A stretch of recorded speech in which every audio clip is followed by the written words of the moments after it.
আসসালামু আলাইকুম ওয়া রাহমাতুল্লাহি ওয়া বারাকাতুহু। প্রিয় দর্শক, আমাদের স্বরাষ্ট্রমন্ত্রী সালাউদ্দিন আহমেদ সাহেব তিনি বাংলাদেশ জামাত ইসলামের ব্যাপারে, বিশেষ করে ইসলামী ব্যাংক দখলে নেওয়া না নেওয়ার ব্যাপার নিয়ে এমন কিছু কথা বলছেন যেটার দ্বারা আমার কাছে মনে হচ্ছে যে জামাত ইসলামকে সুকৌশলে চোরাবালির ভিতরে আটকে দেওয়ার চেষ্টা হচ্ছে। প্রিয় দর্শক, জামাত ইসলামী ব্যাংক দখল করেছে নারায়ে তাকবীর আল্লাহু আকবার স্লোগান দিয়ে, আবার ইসলামী ব্যাংক থেকে টাকা নিয়ে জামাত ইসলাম নির্বাচন পরিচালনা করেছেন। তিনি দেখলাম খুব হাস্যরসের সহিত এমন এমন কিছু কথা বলছেন। আমার কাছে মনে হচ্ছে যদি সালাউদ্দিন আহমেদ সাহেবের এই কথাগুলো যদি সত্য হয়, তাহলে জামাত ইসলাম কিন্তু মারাত্মকভাবে ফেঁসে যাবে। প্রিয় দর্শক, আপনারা অনেকেই কথাগুলো শোনেন নাই, এই জন্য আমি আপনাদেরকে আজকে সেই ভিডিওটি দেখাতে চাই যে আমাদের স্বরাষ্ট্রমন্ত্রী সালাউদ্দিন আহমেদ সাহেব তিনি কি বলছেন জামাত ইসলামের ব্যাপারে, কি কারণে আমি সন্দেহ করছি যে জামাত ইসলাম মনে হয় ফেঁসে যাচ্ছে। এই ভিডিওটা আপনাদের দেখা খুবই দরকার বলে আমি মনে করি, এই জন্য আমি আপনাদের সামনে ভিডিওটি নিয়ে এসেছি। চলুন আমরা দেখি সালাউদ্দিন আহমেদ সাহেব তিনি এই জামাত ইসলামের ব্যাপারে তিনি কি বলছেন। যেই ভিডিওটি প্রচুর পরিমাণে ভাইরাল হয়েছে, আমরা সালাউদ্দিন আহমেদ সাহেবের সংসদের সেই বক্তব্যটি আমরা একটু স্ক্রিনে দেখে আসি। চলুন আমরা ভিডিওটি দেখি। মাননীয় স্পিকার, আপনাকে ধন্যবাদ। আলহামদুলিল্লাহ, আসসালাতু ওয়াসসালামু আলা রাসূলিল্লাহ। আবারও আলহামদুলিল্লাহ, অন্ততপক্ষে মাননীয় বিরোধী দল জামায়াত ইসলাম ইসলামী ব্যাংকের মালিকানা দাবি করেন নাই। আপনারা বলেছেন যে ন্যায় নীতির পথে ফেরত আসতে হবে। ওই ন্যায় নীতির পথে ফেরত আসার জন্যই বাংলাদেশ ব্যাংক ব্যবস্থা গ্রহণ করবে। মাননীয় স্পিকার, আমরা মাননীয় বিরোধী দলীয় নেতার এবং জামায়াত ইসলামের দুঃখ বুঝবো না। মাননীয় স্পিকার, ওই আছে না, চিরসুখী জন ভ্রমে কি কখন বুঝিতে কি পারে, কি যাতনা বিষে বুঝিবে সে কিসে, কবু আসিবে সে ধ্বংসে নিজারে। এটা ঊনবিংশ শতাব্দীর একটা বাঙালি কবি কৃষ্ণচন্দ্র মজুমদারের কবিতা। তার আরো কয়েকটা লাইন আছে, যতদিন ভবে না হবে না হবে তোমার অবস্থা আমার সম, ঈষৎ হাসিবে শোনে না শুনিবে, বুঝে না বুঝিবে যাতনা মম। আমাদের এখানে কবি বেশি আছে মানুষ। তো এখন বটম আপ করি। মাননীয় বিরোধী দলীয় উপনেতা বলেছেন যে শেয়ারগুলো ডাকাতি করে কিনে নেওয়া হয়েছে। ইবনে সিনার 2% শেয়ার ছিল। মাননীয় স্পিকার, ব্লক মার্কেটে 3 গুণ দামে তারা শেয়ার বিক্রি করেছে। এটা তো রেকর্ড। পাবলিকলি লিস্টেড কোম্পানির শেয়ার ব্লক মার্কেটে 3 গুণ দামে বিক্রি করা হয়েছে। এছাড়া বর্তমান শেয়ার হোল্ডিং স্ট্যাটাস অনুসারে এখানে মাননীয় অর্থমন্ত্রী এখানে আছে 81%, 92% বোধহয় একটা গ্রুপের, তারা যেভাবে বললেন আমি জানি না খতিয়ান, এটা স্ট্যাটিস্টিক্স বলছে। দয়া করে আপনারা না বললে খুশি হবো, আপনাদের বলার সময় আমরা বলি নাই। আর শেয়ার হোল্ডিং এর যারা মালিক তাদের কাছে মাননীয় বিরোধী দলের নেতা নোটিশেই বলেছেন দেশের অর্থনীতি, ব্যাংকিং খাতের স্থিতিশীলতা এবং কোটি কোটি গ্রাহকের স্বার্থ রক্ষার লক্ষ্যে ইসলামী ব্যাংক বাংলাদেশের শেয়ার সমূহ বৈধ ও প্রকৃত মালিকদের নিকট প্রত্যার্পণের জন্য প্রয়োজনীয় ব্যবস্থা গ্রহণ করা হোক। সেই বৈধ এবং প্রকৃত শেয়ার হোল্ডারদের কাছে এই মালিকানা ফেরত দেওয়ার যথাযথ ব্যবস্থা গ্রহণ করা হবে। মাননীয় স্পিকার, এখন কারা কত পার্সেন্ট শেয়ারের মালিক সেদিনও বক্তৃতায় বলেছিলেন প্রকাশ করা হোক। মাননীয় অর্থমন্ত্রীকে অনুরোধ করছি, বাংলাদেশ ব্যাংকের গভর্নরের কাছে অনুরোধ করে জাতির সামনে প্রকাশ করা হোক। শেয়ার হোল্ডাররা তারা কিভাবে খরিদ করেছে, দ্যাট ইজ ডিফারেন্ট ডিবেট।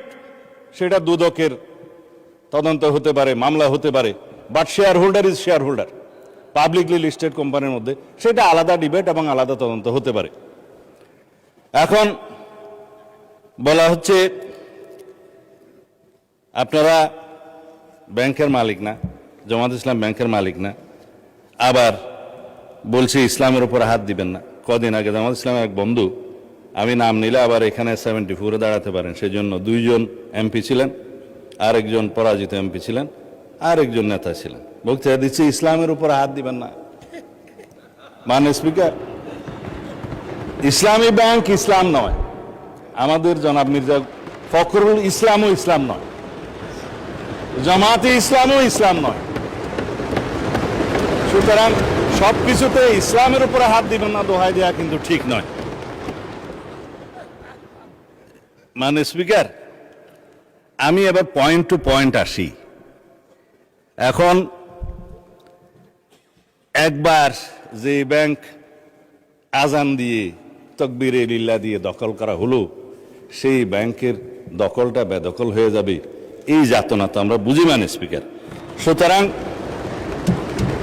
যারা পর্দার আড়ালে থেকে গ্রাহক বলে রাস্তায় আন্দোলন করছে, ভিডিওটা দেখেন, তাদের রাজনৈতিক পরিচয়। আমাদের মধ্যে অনেকে তো গ্রাহক আছে, গ্রাহককে বলে দেওয়া হচ্ছে বলেন বলেন আপনার অ্যাকাউন্ট আছে, বলে যে আচ্ছা ঠিক আছে, কত কয় 2-3 লাখ টাকা আছে, পিছন থেকে খোঁচা দিয়ে বলছে বলেন 7-8 লাখ টাকা আছে বলেছে, এটা রেকর্ড ভিডিও। তারা গ্রাহক হচ্ছে সেই রকম গ্রাহক। তা এখন পর্দার আড়াল থেকে নেমে পড়েছেন, এটা ভালো। বেপর্দা হওয়া, বেনাকাব হওয়া কোনো কোনো ক্ষেত্রে খারাপ, তবে এই ক্ষেত্রে ভালো হয়েছে যে মানুষ জানতে পেরেছে।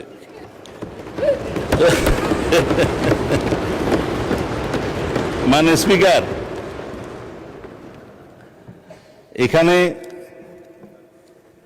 আরডিএস নামে একটা প্রকল্প আছে। সেই প্রকল্পের, এটা হচ্ছে ইসলামী ব্যাংকের একটা ফ্ল্যাগশিপ প্রকল্প।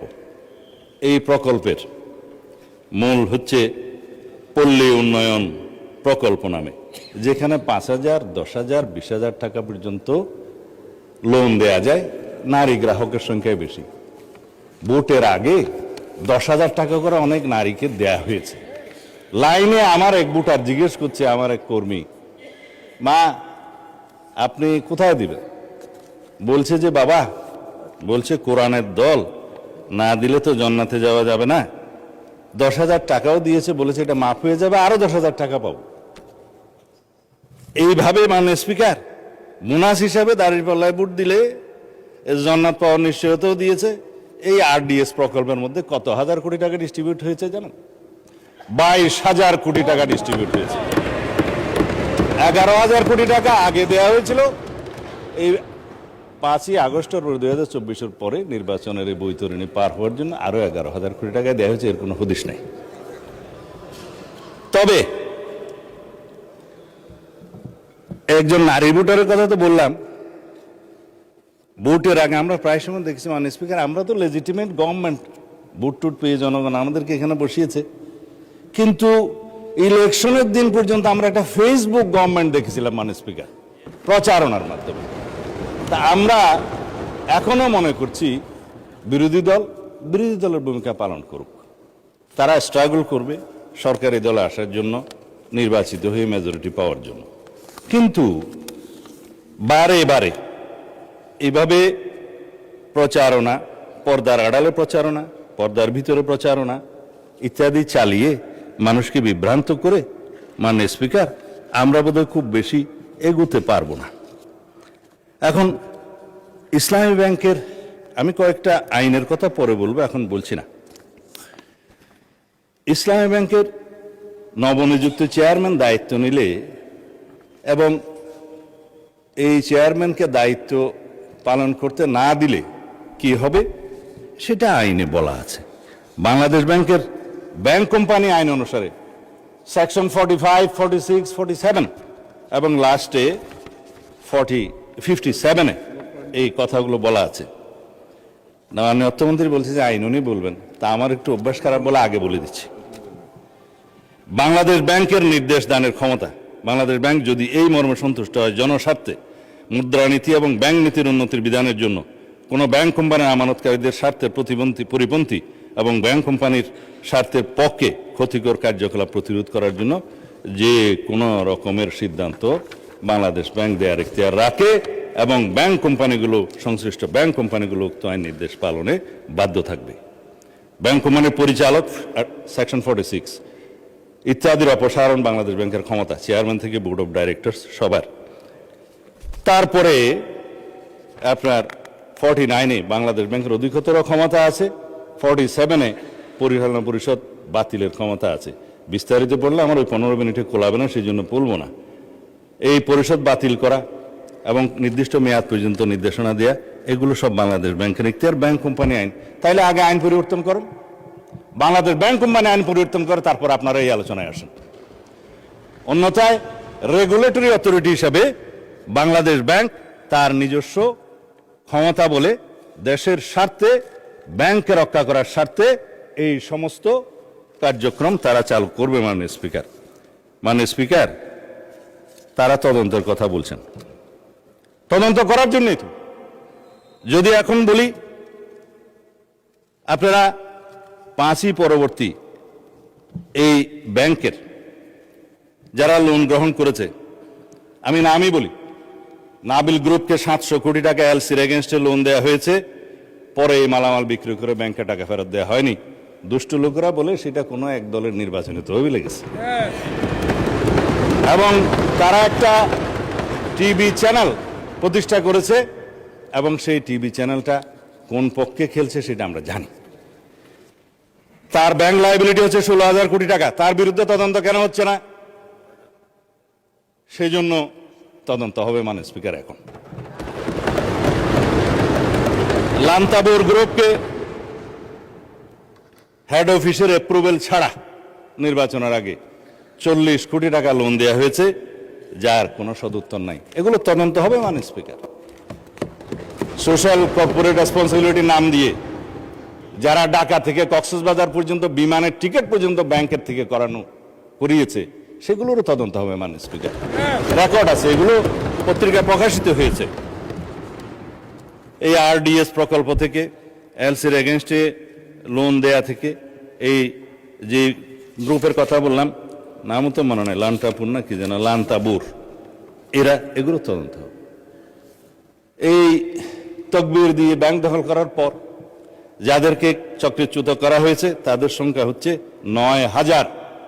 অন্যায্যভাবে কোনো আইন কানুন না দেখিয়ে তাদেরকে নিয়ম বহির্ভূতভাবে চাকরিচ্যুত করা হয়েছে। তারা প্রায় সময় ডেমনস্ট্রেশন করে রাস্তায়, আপনারা দেখতে পারেন পত্রিকায়।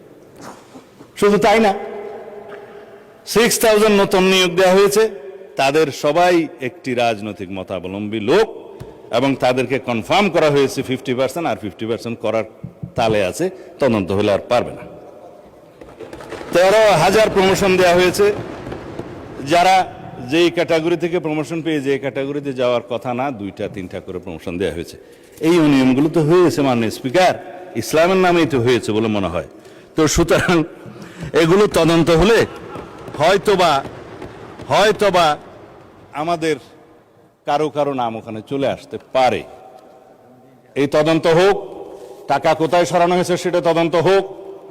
যেহেতু দাবি করা হয়েছে যে এস আলম গ্রুপের লক্ষ কোটি টাকা পাচার করার যে অভিযোগ তোলা হয়েছে, আমরা দাবি করছি মাননীয় স্পিকার, সমস্ত অর্থ পাচারের তদন্ত করা হোক, বাংলাদেশ ব্যাংকের নেতৃত্বে করা হোক।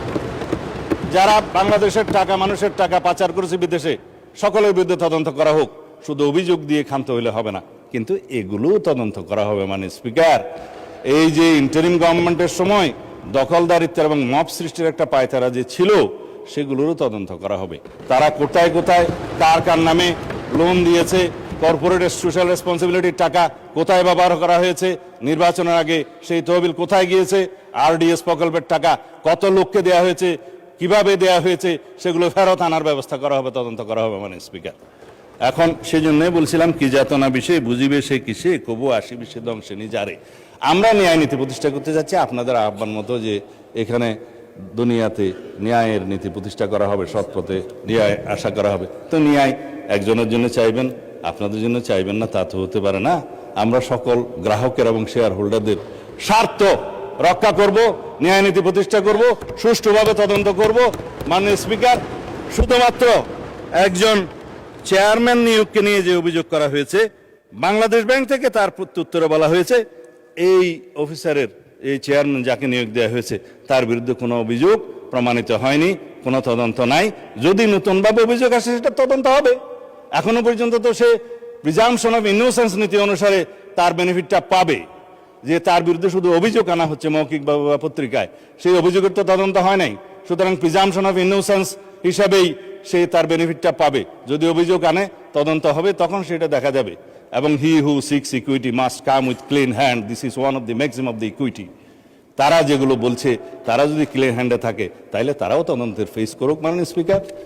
যাদেরকে আজকে ব্যাংক কর্মচারীদেরকে অফিসে ঢুকতে দেওয়া হচ্ছে না এবং কলম বিরতির নামে জবরদস্তিমূলক ব্যাংকে যেয়ে বাধা দেওয়া হচ্ছে, আমাদের কাছে তো ভিডিও আছে।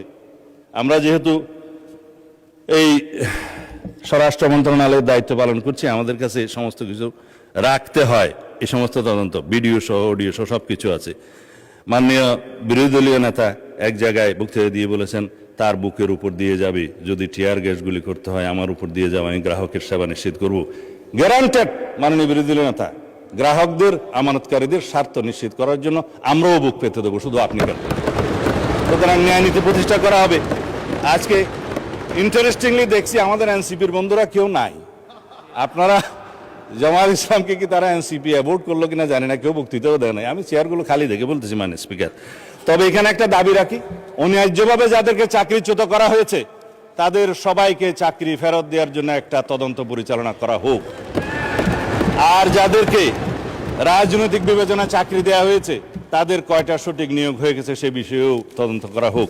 মাননীয় অর্থমন্ত্রীকে অনুরোধ করছি, Bangladesh bank as regulatory authority of the banks, central bank, তার যথেষ্ট ক্ষমতা আছে, ব্যাংক কোম্পানি আইনের ক্ষমতা দিয়ে আছে, সেই জন্য সেভাবে যায়। ধন্যবাদ মাননীয় স্পিকার। আমি 1 সেকেন্ড। প্রিয় দর্শক, আপনারা ভিডিওটি দেখলেন। এই যে সালাউদ্দিন আহমেদ সাহেব সংসদে দাঁড়িয়ে যে কথাগুলো বললেন, আসলে যদি জামাত ইসলাম এই কাজগুলোর সাথে জড়িত হয়ে থাকে তাহলে অবশ্যই তারা অপরাধ করেছে। এটা দেশের জনগণ কখনোই কশ্চিনকালেও মেনে নেবে না। তবে হ্যাঁ, আমি এতটুকু বিশ্বাস রাখতে চাই যে স্বরাষ্ট্রমন্ত্রী সালাউদ্দিন আহমেদ সাহেব তিনি যে অভিযোগগুলো করেছেন জামাত ইসলাম, এই সমস্ত অভিযোগ এগুলা মিথ্যে এবং ভিত্তিহীন, এটা তারা প্রমাণ করবে। এটাই আমরা তাদের কাছ থেকে আশা রাখি। প্রিয় দর্শকবৃন্দ, কারণ জামাত ইসলাম এমন একটা দল, আমি অন্ততপক্ষে এতটুকু এখনো বিশ্বাস করতে চাই যে আওয়ামী লীগ বিএনপির চাইতে এরা এখনো সেই দৃষ্টিকোণ থেকে অনেক অংশেই ভালো। এজন্য আমি জামাত ইসলামকে এই জায়গাটা তাদের কাছ থেকে আমি আশা করছি। অবশ্যই তারা এটা মিথ্যা এবং বানোয়াট এবং তাদের বিরুদ্ধে ষড়যন্ত্র হিসাবেই তারা এটা প্রমাণ করবেন ইনশাআল্লাহ। প্রিয় দর্শক, ভিডিওটা শেয়ার করে অন্যান্য ভাইদেরকে দেখার সুযোগ করে দিবেন। দেখা হবে নতুন কোনো ভিডিওতে। ততক্ষণ ভালো থাকবেন, সুস্থ থাকবেন। আল্লাহ হাফেজ। আসসালামু আলাইকুম ওয়া রাহমাতুল্লাহি ওয়া বারাকাতুহু।